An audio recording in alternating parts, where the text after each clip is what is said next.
Just real quick. I just again would remind everybody that it's Decatur Hills, in conjunction with the county, is trying to correct errors of the past in that old facility. And if we're not there any longer, it's going to be the county that's going to be solely dealing with that issue. Other comments from the audience? Be sure and state your name. I'm Jim Meyer. I live directly across from where the new landfill is going to be. My main concern is I've lived where I live now for the last 40 years. 20 years ago, when they implemented this landfill that they have right now in, I never had a say-so. And this time I do. And I want you guys to put yourself in my situation and tell me how I'm going to sell my property, if I ever want to sell it. Or would you, better off, what I like to really say is maybe these fellas here can just have it, then they can just walk directly across the road right to it. They won't have to even drive their vehicle over there. So that's all I got to say. Other comments from the audience? But I don't think Mr. Meyer offered to sell his property for $300,000, did he? No, not that I know. Anybody else from the audience like to speak? David Nobby, and we live on County Road 100 South, which is just right across the way. I'm not here, I don't want to attack these guys at all, if they're working, or probably doing what they're doing what IDEM requires them to do. What I'm here is for everybody to think about. Just kind of think about what a dump is. It's not a toxic or hazardous waste, we call it out there. However, I mean, think about we're a dump oil filter, paint cans, battery, old medicine, farm chemical cans. I have. Where's I go? There is no checks and balances. They're doing what they're required to do. You throw your stuff in the dumpster, truck comes and picks it up. He doesn't even look at it. He's doing what he's required to do. Takes it across the scales, dumps it. Dozer pushes it off. It's in trash bags. Nobody sees it. It's still hazardous. Still toxic. That pipe she's talking about, it's going to leak.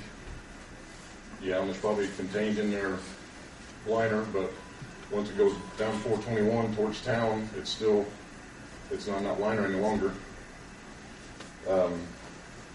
Just some things you need to think about. And then you go talking about the monitoring wells. I think you said they had 10 monitoring wells on 100 acres. That's only one per 10 acres.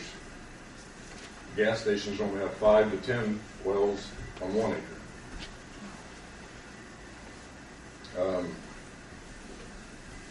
I guess the question I do have for them, are there grandfather rules from the old dump that they carry into the dump they're currently at? And is the reason I want to close the county road is to transfer those rules to the new dump. You can respond to that in a second if you'd like. I guess economic impact.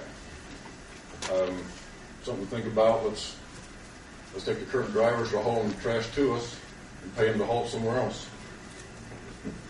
You could use the facility as a central location, so make a million on that, same people. Gather your trash up, pay them guys to haul it somewhere else.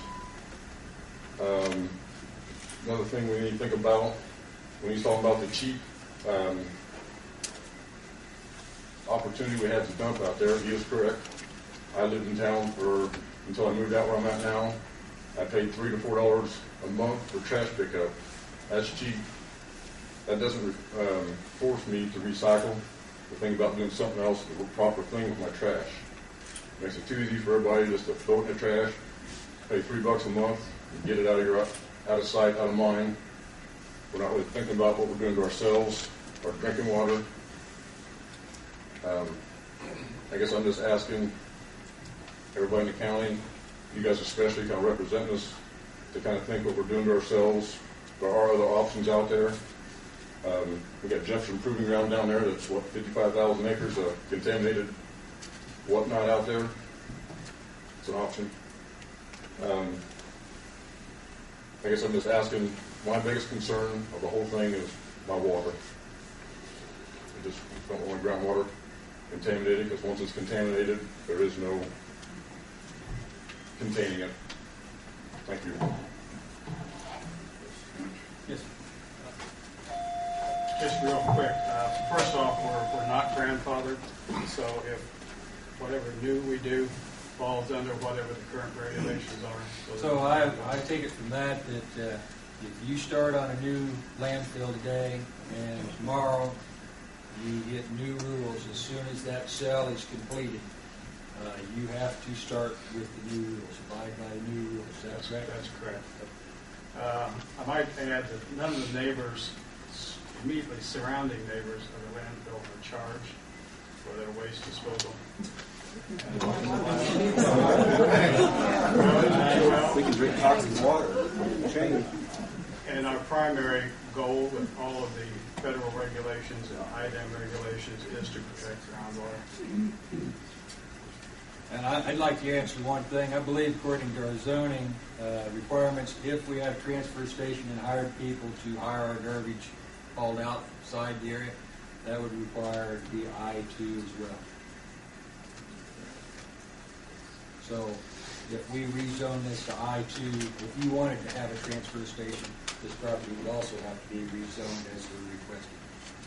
That would be correct. And I see no logical reason in putting a transfer station. Anybody else in the audience care to speak? Can I clear something up? Sure, come up and tell us who you are. And My name's Brian Hart. I'm a consulting engineer for the landfill, but is it Linda? You've asked questions about the PVC pipe, and I mentioned that earlier, so I just wanted to clear for the record. The PVC pipe is the collection pipe. It's already perforated. It's surrounded in gravity. When the leachate gets to the low point of the cell where it's transferred into the pumping station, it goes into high-density polyethylene pipe, which is actually dual case. There's actually two pipings, an outer containment pipe and an inner pipe that the leachate flows through.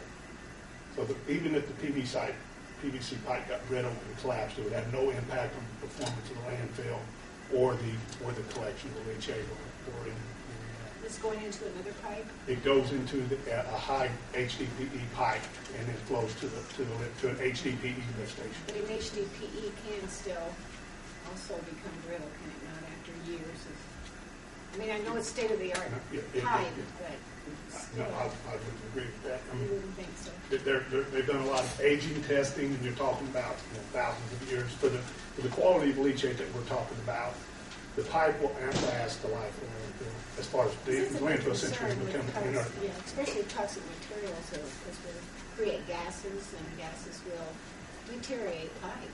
That they collect all the gases. Gases are all and that's all HDPE pipe too. Yeah. But I've mentioned PVC before, and I know you had concern with how brittle it was. Yeah, I use that in my bathroom.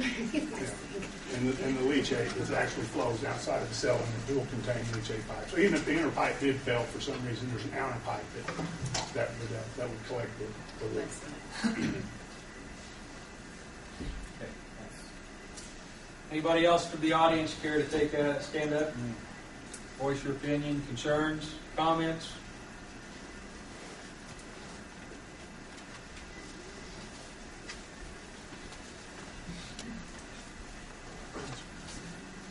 I'm Leon Nobby, and I live on 100 South. Pretty much everything that was said here I wanted to say, so I'm not going to bore you with it. Linda touched on a subject. Maybe I can touch on that too. He mentioned PVC pipe. There's 1,000 new chemicals a year come online that you have no idea. Every one of those chemicals are made to react to something else. The chemical that we use on the farm is called lasso. It will actually melt PVC pipe. Whether that's in that dump, I don't know. It's not supposed to be in that dump, but who knows what's all in that dump. So they're building things here that buried under all those tons of garbage that there's no way replacing once they melt or can't use them no more.